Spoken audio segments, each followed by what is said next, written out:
بھی neighbouring country میں ہوں گے، پاکستان میں ہوں گے تو پاکستان میں یا کسی بھی نیبرنگ کنٹری میں ہوں گے تو وہاں پہ گھس کے ماریں گے ان کو.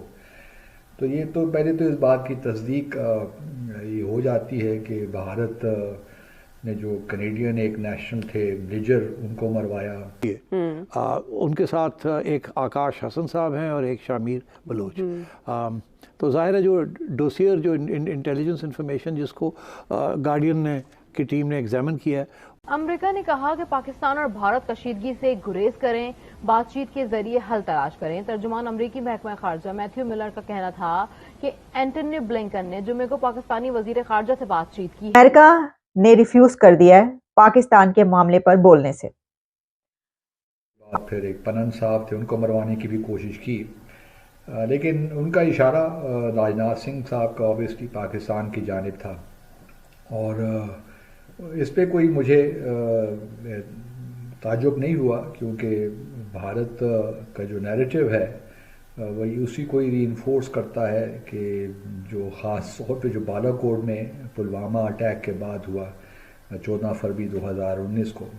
تو لیکن بھارت کو یہ سوچنا چاہیے اور دنیا کو بھی یہ سوچنا چاہیے کہ ٹیررزم اوبیسلی اگر ہے، جس مثال کے طور پر اگر ٹی ٹی پی اٹیک کرتی ہے تو ٹی ٹی پی تو ایک ٹیررسٹ آرگنائزیشن ہے. پاکستان میں اگر کوئی کارروائی کرتی ہے یا ان کو سیف ہیونز وہاں ملے ہوئے ہیں افغانستان میں یا کسی بھی دنیا میں، تو پاکستان یہ حق رکھتا ہے سیلف ڈیفنس کا کہ وہ پری ایمپٹیو یا پریونٹیو اسٹرائک کرے. لیکن جہاں تک راجناتھ سنگھ کا کلیم ہے تو وہ یہ اسی پیرائے میں ہے کہ جموں اور کشمیر کی جو جائز جد و جہد ہے اس کو بھی ٹیررزم قرار دے دے. یہ بھارت کی بڑے عرصے سے ایک پوزیشن رہی ہے، وہ اس کو کراس بارڈر ٹیررزم کہلاتا ہے. حالانکہ یہ ایک انڈیجنس موومنٹ ہے، پاکستان کا اس سے کوئی تعلق نہیں ہے. ڈیفینیٹلی ہم اس اسٹرگل کو مورلی، پولیٹیکلی، ڈپلومیٹکلی سپورٹ بھی کرتے ہیں. لیکن بھارت اور یہ بھی یاد رہے کہ بین الاقوامی قانون کے مطابق جو اس قسم کی تحریک ہوتی ہیں جو حق خود ارادیت کے لیے ہیں یا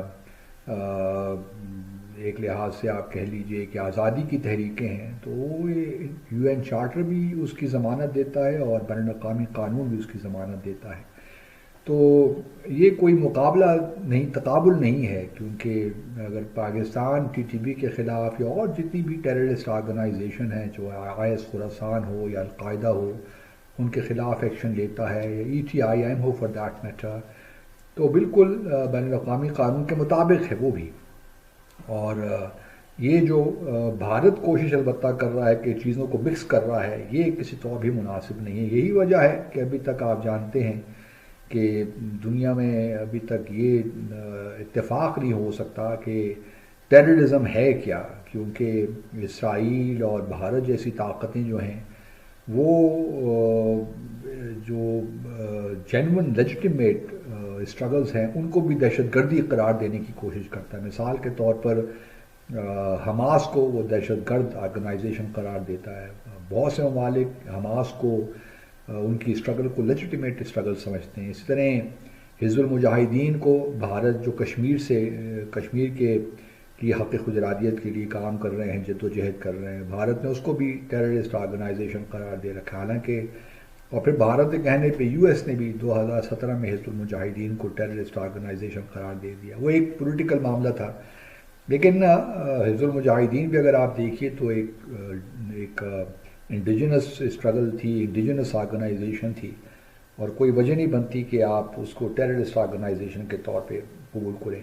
تو یہ راجناتھ سنگھ کا یہ کہنا کوئی عجیب سی ہی بات لگتی ہے. اور اگر آپ جس طرح امریکہ اور باقی مغربی دنیا کہتی ہیں کہ جی رولز بیسڈ ورلڈ آرڈر ہونا چاہیے، تو یہ بھی رول بیسڈ ہی ہے، کیونکہ آپ یو این چارٹر میں اور انٹرنیشنل لاء میں اگر ان جد و جہد کی، اس قسم کی جد و جہد کی اجازت ہے تو پھر یہ بالکل they are in sync with international law.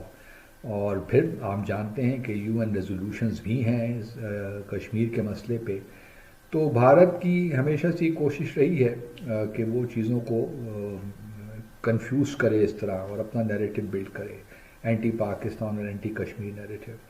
دوسری بات ایک اور بھی امپورٹنٹ ہے کہ بھارت کو یہ سمجھنا چاہیے کہ پاکستان کوئی ایسا ویسا ملک نہیں ہے کہ جس میں آپ نے کوئی بالاکوٹ کی طرح آئے اور پاکستان پھر کوئی ریاکٹ نہیں کرے گا، اور پاکستان نے بالاکوٹ کے بعد بھی ریاکٹ کیا جب یہ 26 فروری کو ہوا 2019 پاکستان کی طرف سے ملی ہوں گی، مگر اس کے علاوہ آکاش حسن صاحب ہیں، یہ باقی ہیں، انہوں نے باقی انفارمیشن بھی را کے ایکس ایجنٹ سے بات کر کے کنفرمیشنز کی ہیں۔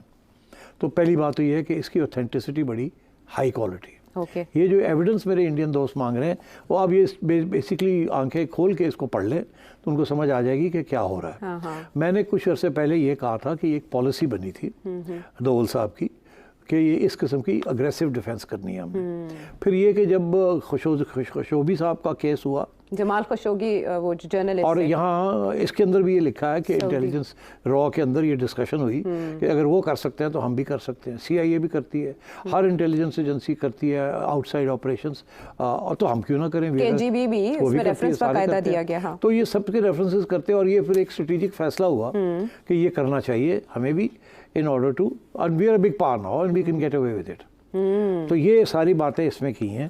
اس کے جو لب لباب ہے کہ کوئی 2020 سے لے کے 2024 تک کوئی 21 کلنگز ہوئی ہیں پاکستان کے اندر، جس کے اندر سسپیشن یہ ہے کہ انڈین انٹیلیجنس نے وہ آرگنائز کی ہیں۔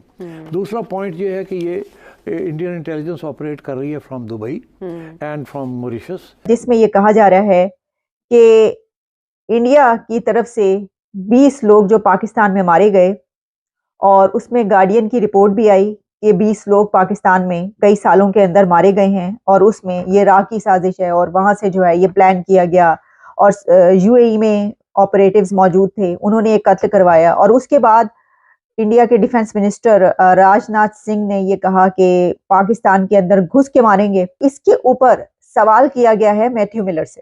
آپ جانتے ہیں کہ یہ سوال جواب کا سلسلہ ڈیلی بیسس پہ ان کی جو بریفنگز ہوتی ہیں امریکہ میں، وہاں پر ہوتا ہے۔ تو میتھیو ملر صاحب سے یہ سوال کیا گیا کہ جناب یہ جو ہے پاکستان اور انڈیا کے بیچ چل رہا ہے، اور جو 20 لوگوں کے مارے جانے کی اطلاعات ہیں کہ جناب اس کے اندر جو ہیں وہ انڈیا کی طرف سے یہ کام جو ہے کروایا گیا ہے، یہ جہادی تھے، یعنی جو بھی کشمیر سے متعلقہ جہاد سے منسلک ان 20 لوگوں کو مروایا گیا ہے، اور جو یہ ملک کے اندر پاکستان کے اندر گھس کے ماریں گے، اس کے اوپر آپ کیا کہنا چاہیں گے؟ تو میتھیو ملر نے ریفیوز کر دیا، انہوں نے کہا میں اس کے اوپر کچھ نہیں کہنا چاہتا، ہم اس کے اوپر کوئی کامنٹ نہیں کریں گے۔ تو یعنی یہ کہ یہ سعودی عربیہ کے ریفیوزل کے بعد یہ اب امریکہ کی طرف سے بھی جو ہے ریفیوزل آ گیا ہے، امریکہ نے بھی ریفیوز کر دیا کہ ہم اس ایشو پر کوئی بات نہیں کرنا چاہتے۔ دیکھیں یہ بات ہو رہی ہے کہ پاکستان کے اندر 20 لوگوں کا قتل ہوا، ان کے لیے یہ معاملہ ہی کوئی اہم نہیں ہے۔ اب دیکھیے بات کیا ہے، بات یہ ہے کہ وہی جو میں نے آپ سے کہا، پہلے کہا ہے، کئی بار کہا ہے، سعودی عربیہ کا وزٹ پہ جو اب گئے ہیں پرائم منسٹر، میں نے آپ کو کہا تھا وہاں پر انڈیا کے خلاف کوئی بات نہیں ہوگی، اور پاکستان ایسا کوئی بھی مدعا اٹھائے گا تو کوئی فائدہ نہیں ہوگا اس کا۔ تو وہ کشمیر کے ایشو پر انہوں نے کیا کہا؟ انہوں نے کہا بائی لیٹرل ایشو ہے آپ کا، مل کر بات کریں، یعنی انہوں نے انڈین سٹینس کو سپورٹ کیا۔ انڈین سٹینس بھی یہ کہتا ہے بائی لیٹرل ہے، کوئی تھرڈ میڈیشن، انہوں نے بھی یہی کہا۔ تو پہلے سعودی عربیہ کی طرف سے انکار آ گیا، اور اب امریکہ کی طرف سے انکار آ گیا، انہوں نے کہا ہم اس پہ کوئی بات نہیں کریں گے۔ ہوا کچھ یوں ہے کہ میتھیو ملر کی پریس بریفنگ کے دوران پاکستانی شہریوں کے قتل میں انڈیا کے حوالے سے سوال کیا گیا، اور یہ ان سے پوچھا گیا کہ جناب یہ سلسلہ ہے، اور یہ رپورٹ بھی پبلش ہوئی ہے اس کے بعد انڈیا کے ڈیفنس۔ دوستو مجھے امید ہے کہ یہ ویڈیو آپ کو پسند آیا ہوگا۔ ویڈیو پسند ہے تو پلیز ہمارے یوٹیوب چینل کو ضرور سبسکرائب کیجئے۔ اسی پرکار کا بھوشیہ میں ویڈیو دیکھنے کے لیے چینل کو سبسکرائب کیجئے۔ ہمارے اس یوٹیوب چینل پہ آپ کو اس سے بھی زیادہ انٹرسٹنگ ویڈیو بھوشیہ میں دیکھنے کو ملتا رہے گا، تو پلیز ہمارے یوٹیوب چینل سوچ ٹائمز کو سبسکرائب کیجئے، ویڈیو کو لائک کیجئے، اس ویڈیو کو اپنے دوستوں کے ساتھ ضرور شیئر کیجئے۔ نمسکار، پھر ملیں گے اگلے